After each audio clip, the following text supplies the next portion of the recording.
Es costumbre bien nuestra, bien argentina, juntarnos para celebrar los cumpleaños. Un día que queremos compartir, queremos refrescar la memoria. También aprovechamos para proyectarnos, para asumir los nuevos desafíos. INCUPO cumple 50 años. Con ese motivo preparamos este video documental Para compartir lo que vivimos, pero esencialmente para compartir nuestros sueños.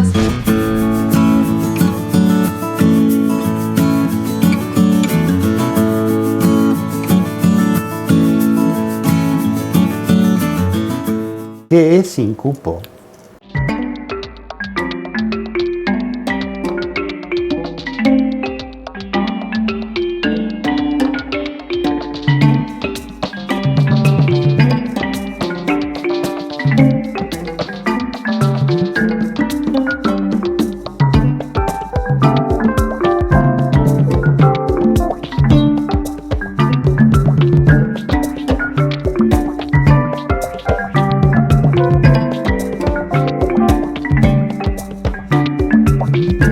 INCUPO es muchas cosas, porque a lo largo de su historia vivió todo un proceso.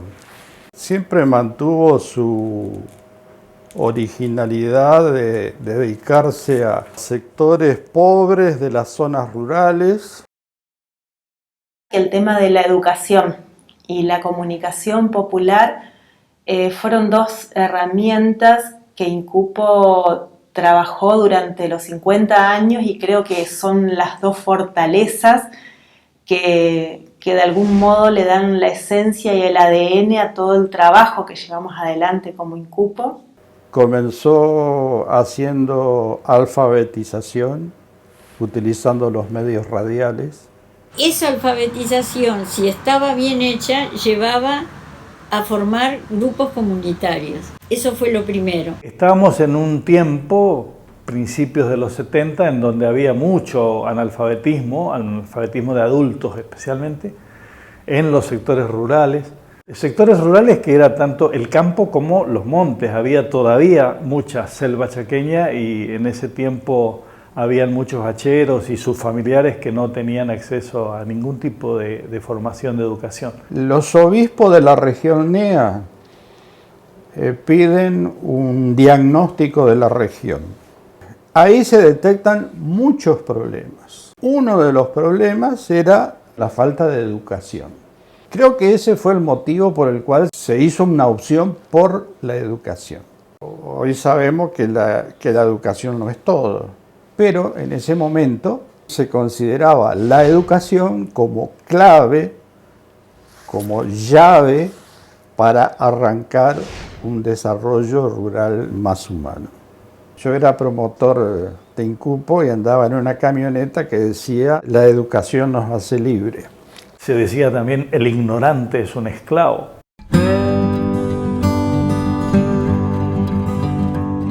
Me llamo Juan Emilio Cian. Me jubilé prácticamente trabajando en INCUPO. Bueno, soy Vicente Martínez. Estuve en INCUPO desde los años 70 hasta 94. Soy Mabel Quinteros, soy docente entrerriana de Concepción del Uruguay. Mi nombre es Silvia Braidot, comencé a trabajar en INCUPO en el 2005. Actualmente formo parte del Consejo Directivo de INCUPO y estoy a cargo del Programa de Educación para la Ecociudadanía.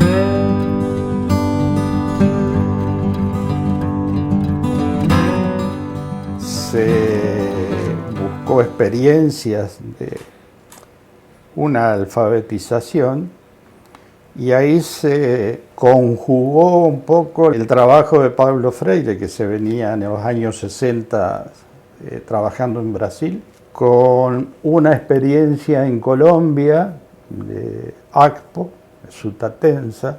INCUPO estaba en la alfabetización de adultos por radio y nosotros teníamos que formar los monitores que tenían en sus comunidades esos grupos que seguían la radio y el programa. Entonces empezamos con los centros radiofónicos, que era organizar pequeños grupos de 5 o más personas que con el apoyo le llamábamos monitor, un alfabetizador, de una persona que tenía alguna escuela hecha, no importa el nivel. Sabían leer y escribir y estaban al servicio de sus hermanos. Le facilitábamos el aprendizaje para ser alfabetizador a través de cursos de formación. Entonces había una radio, el programa radial de alfabetización, y la radio iba orientando al monitor cómo ir haciendo la enseñanza a los adultos con quienes estaba reunido. No terminaba en la alfabetización la cosa, va más allá. Se llamaba alfabetización liberadora y que apuntaba a, primero, el análisis crítico de la realidad. Había una intencionalidad política, conocer la realidad para cambiarla, para que no siga siendo así. La tercera es que los pobres, los marginados, decíamos en ese momento, sean sujetos de ese cambio, sean protagonistas. Y esta incidencia alfabetizadora iba en primer término a la persona, pero iba también al grupo. Por eso las primeras reuniones de alfabetización, bueno, las de siempre, era siempre en torno a un grupo que se llamaba Centro Radiofónico. Porque en el diálogo entre ellos también se va generando como un patrimonio común, subjetividad social, le dirán algunos, que va como creando una manera de ver distinta en conjunto.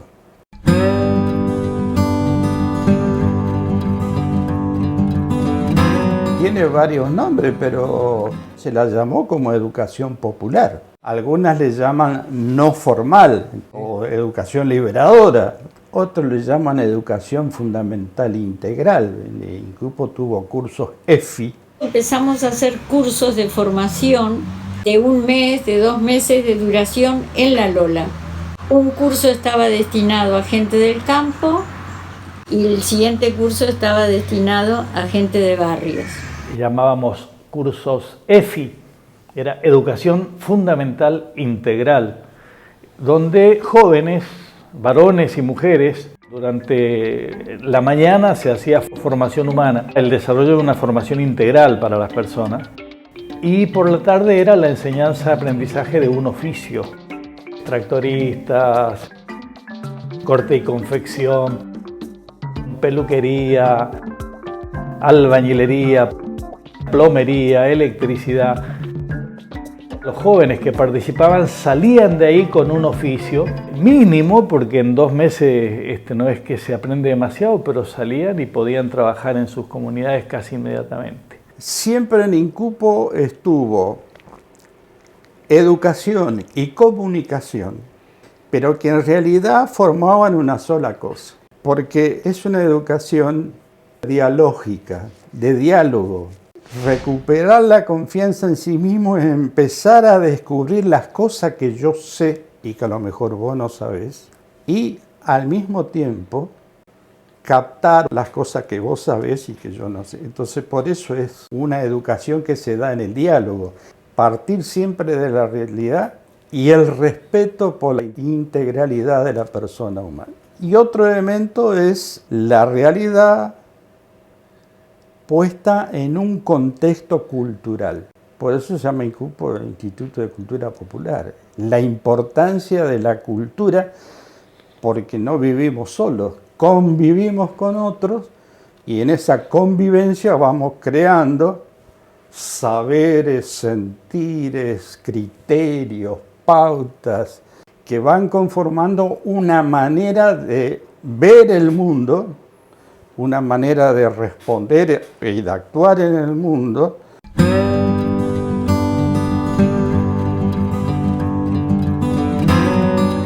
En el Chaco, donde yo trabajaba, la alfabetización por radio duró un par de años nomás. Y fue a partir de una experiencia con un grupo de campesinos de Villa 213. Un dirigente campesino de la zona, a mí personalmente me dijo: ¿nosotros para qué queremos aprender a leer y escribir si igual vamos a seguir siendo pobres?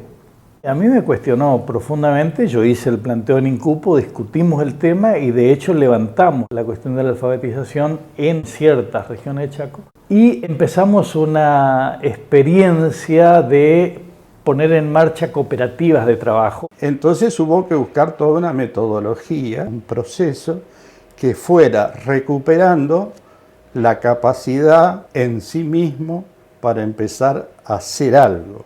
Y siempre ese hacer algo comenzaba por cosas muy pequeñas, muy simples. Una vez que iniciamos el proceso educativo para, digamos, aprender a hacer cooperativa de trabajo y aprender a planificar y aprender a hacer presupuestos y aprender a programar también la producción agrícola, en ese caso era una producción más bien para el autoabastecimiento. Al poco tiempo, a los 6 meses o al año de que pusimos en marcha esto, la gente de las cooperativas nos pidieron la alfabetización. Uno hace un esquema de una propuesta educativa y al confrontarse con la realidad, tenés que entrar a adaptar y a ponerlo en el contexto en el que está.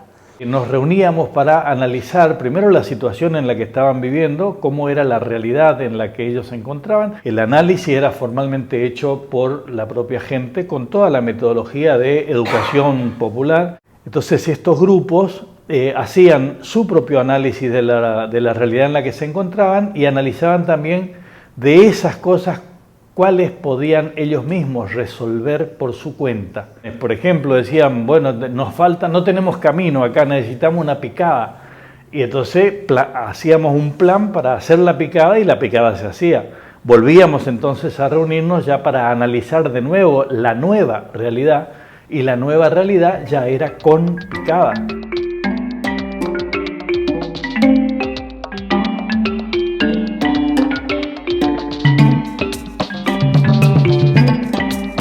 Otra de las cosas que se busca con el trabajo es que estos planteos no queden solo en las comunidades, sino que también pueda haber líderes, pueda haber participación en espacios de alcance más políticos.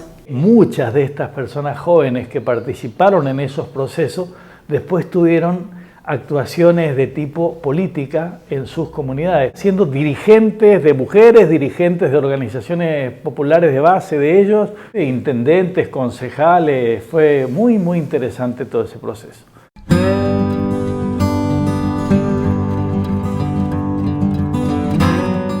La idea de la promoción humana siempre estuvo para que las personas pasen de condiciones menos humanas a condiciones más humanas.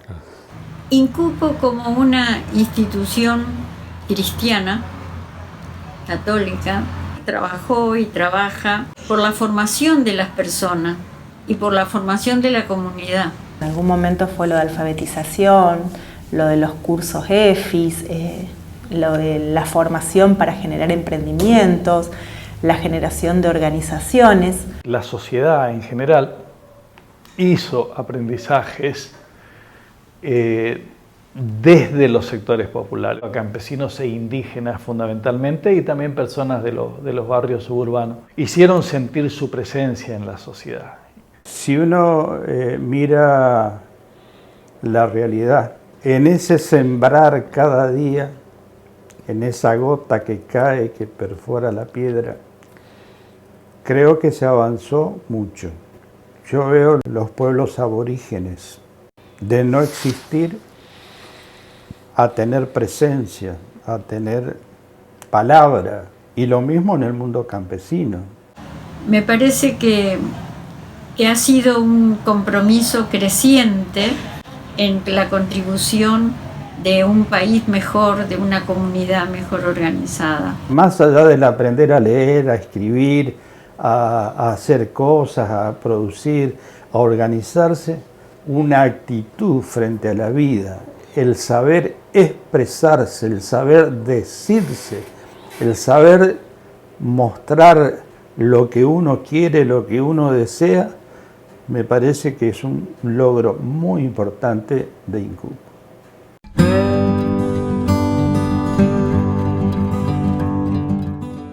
La educación, la capacitación y la organización son elementales. Nosotros tenemos que estar ahí, pero desde la realidad, no desde la teoría.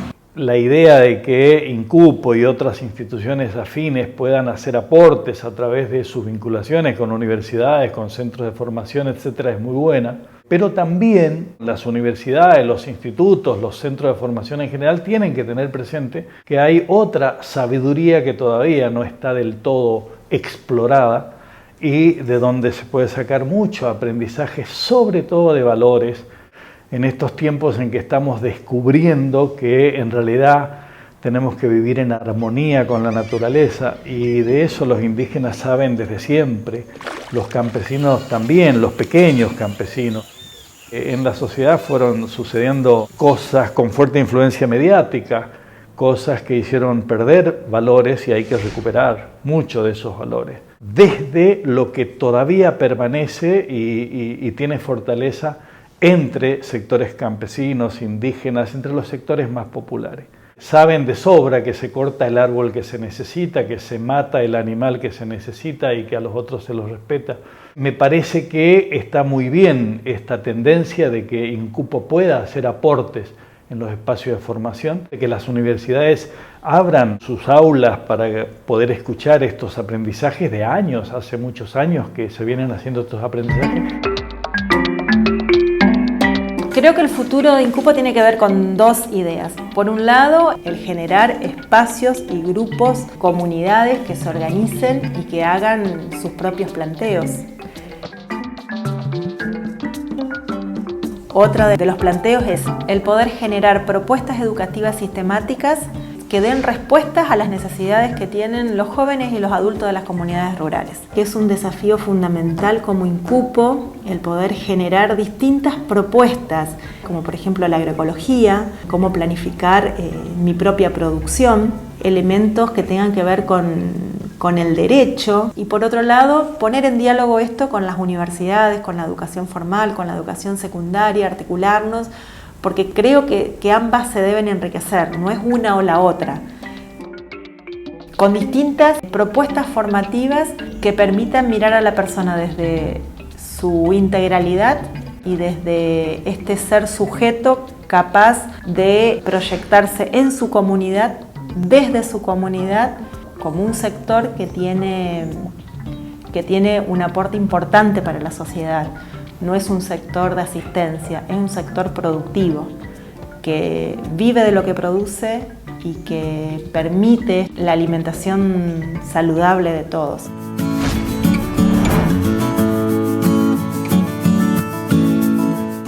$50 años hacia adelante, eso significan personas comprometidas en esta línea de acción. 50 años de bendiciones, 50 años de acción de gracias. Gracias, amigos, y por otros 50 años de compromiso con lo popular. Que sean otros 50 años, por mucho tiempo. Happy birthday.